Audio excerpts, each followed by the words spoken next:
Hello children, in this video we will talk about complement of a set and De Morgan's laws.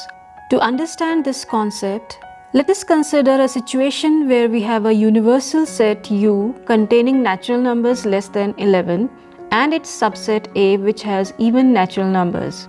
Can you find the elements of U which do not belong to the set A? Yes, these all don't belong to A. Now, if we make a set containing all these, it will be called the complement of the set A. It is denoted by A dash. So, A dash is equal to 1, 3, 5, 7, 9. So, now can you define the term complement? Here it goes. Let U be a universal set and A be a subset of U. Then the complement of A is the set of all elements of U which are not elements of A. It is denoted by A with a superscript C or A dash or A bar. Mathematically, complement of A, that is A dash, is the set of all x such that x belongs to U and x does not belong to A. Understand that complement is always found with respect to the given universal set. If U is changed, the complement of A will also change. Can we represent complement as an operation on sets? Yes, we can. A dash can be written as U minus A. Understood? This is how we can represent the complement in the form of a Venn diagram. The elements not belonging to A are written outside the circle which represents A. So A dash will be shown by shading the portion of the rectangle which is outside the circle. So the blue part here is the complement of A. Now let's discuss the properties of complement. I will make you understand these with the help of this Venn diagram only. So the first one is A union A dash is equal to U. As you can see, if we take the elements of A and A dash both, we will get the set U. And what if I take the intersection of these sets? As they have no common element, we will get a null set. These two properties are called complement laws. Next comes the law of double complement. Here the blue part is complement of A, so on taking its complement, I will get the yellow part. Clear? Because these elements do not belong to A dash. And so A dash whole dash is equal to A. So what will be the complement of a null set? Right, complement of phi will be equal to U, and also complement of U is equal to phi because there's no element of U which is not present in U. Another very important property of complement is De Morgan's laws. First one says that complement of A union B is same as intersection of A dash and B dash. And the second says that A intersection B complement will be equal to A dash union B dash. Let us verify these two using an example where U is equal to this and A and B are subsets of U. Let's first find out the values of all the various paths required here. So A dash means the elements of U not present in A and they are 1, 4, 5 and 6. The elements of U not present in B are 1, 2 and 6. Now A dash union B dash will be 1, 2, 4, 5, 6 and A dash intersection B dash is equal to 1, 6. Let's also find the intersection and union of A and B. So we get these two sets. Now let's verify the laws. For the first part, we will find A union B dash, which contains those elements of U which are not present in A union B. As we can see from here, these are 1, 6. You can see this is equal to A dash intersection B dash. So this proves the first law. For the second one, let's find the value of complement of A intersection B. So it contains the elements 1, 2, 4, 5, 6, right? Now from here we can see that it is equal to A dash union B dash. So both the laws are verified. Now let us practice some more questions based on this concept.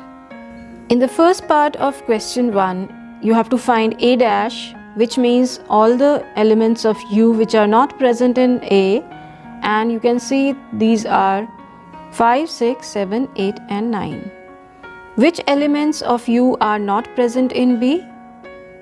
Yes, B dash is equal to 1, 3, 5, 7, 9. To find the complement of this set, we will have to first find A union C. A union C is equal to 1, 2, 3, 4, 5, 6. And the elements of U which are not present in this are 7, 8, 9. So we get the value of A union C complement. Similarly, in the next part, A union B is equal to 1, 2, 3, 4, 6, 8. So we get the complement equal to 5, 7, 9. Understand the complement is a set. As we know, double complement of any set is the set itself. So A dash whole dash will be the set A itself. B minus C means the elements of B not present in C. So it will contain elements 2 and 8.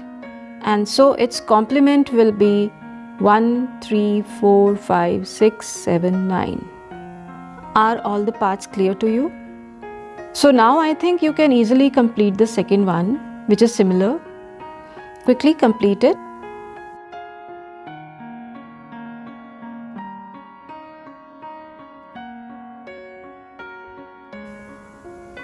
Now comes the third question. In this we are given sets in set builder form. The universal set is the set of all natural numbers. If we remove the even numbers from it, which numbers are left? Right. So the complement of the first part will be the set of all odd natural numbers. And so for the second part, it will be the set of all even natural numbers. In the third part, the set contains positive multiples of 3. So its complement will contain those which are not multiples of 3. Fourth set is a set of prime numbers. What are the numbers other than prime numbers? They are composite number and the number 1, because 1 is neither prime nor composite. So this is the complement of fourth set. The fifth set contains natural numbers divisible by 3 and 5. So its complement will contain natural numbers not divisible by 3 or 5. Why or? Whether they are not divisible by one of them or other or both, they will come in the complement. Sixth and seventh parts are quite simple.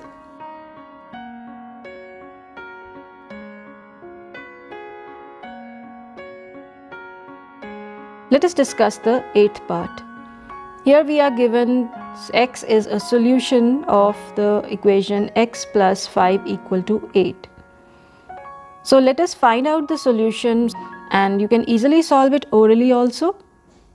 So we get x is equal to 3, and this means the complement will contain natural numbers which are not equal to 3.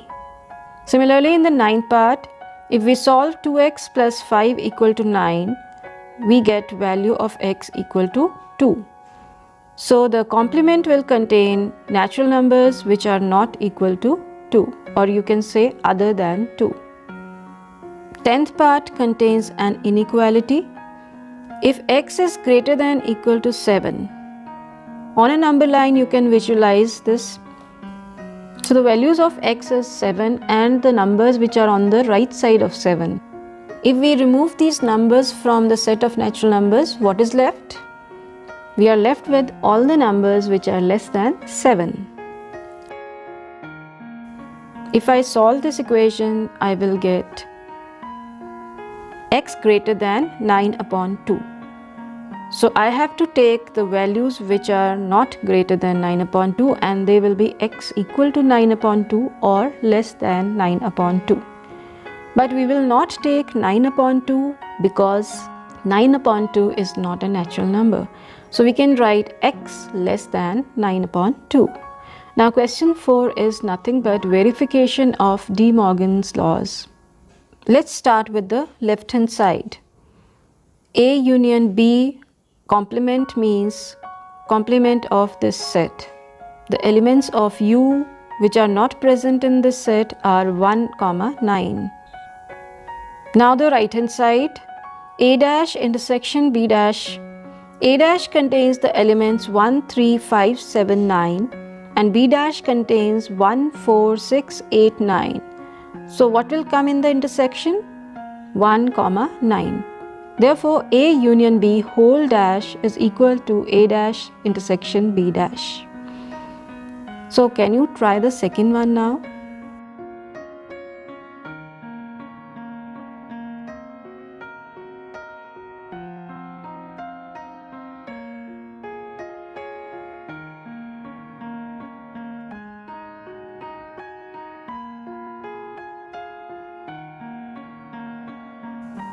In question 5, we have to represent each situation by a Venn diagram. So we will consider the universal set here as U, which will be represented by a rectangle as usual, and we will take two intersecting circles to represent A and B. As discussed in earlier sessions, union means the combined area of both the circles and intersection means the common area of the two circles. So for the first part, we have to take complement of A union B. The part which doesn't come in these two will be the complement. So we have to shade the area outside these circles. In the second part, A dash means area of U not contained in A and B dash means area of U not contained in B. So it is again the area not contained in both A and B, and it is same as the first part. Third part is A intersection B complement. A intersection B means the common area of the two circles. So its complement will be the area of U except this common area. A dash union B dash. A dash means area of U not present in A and B dash means area of U not present in B, and when we combine these two areas, we get the same figure as in the third part. So I hope all the Venn diagrams are clear to all of you. If you have any doubts, you can ask me in the comments. Now the sixth question. Here U is the set of all the triangles in a plane, and A contains those triangles which have at least one angle different from 60.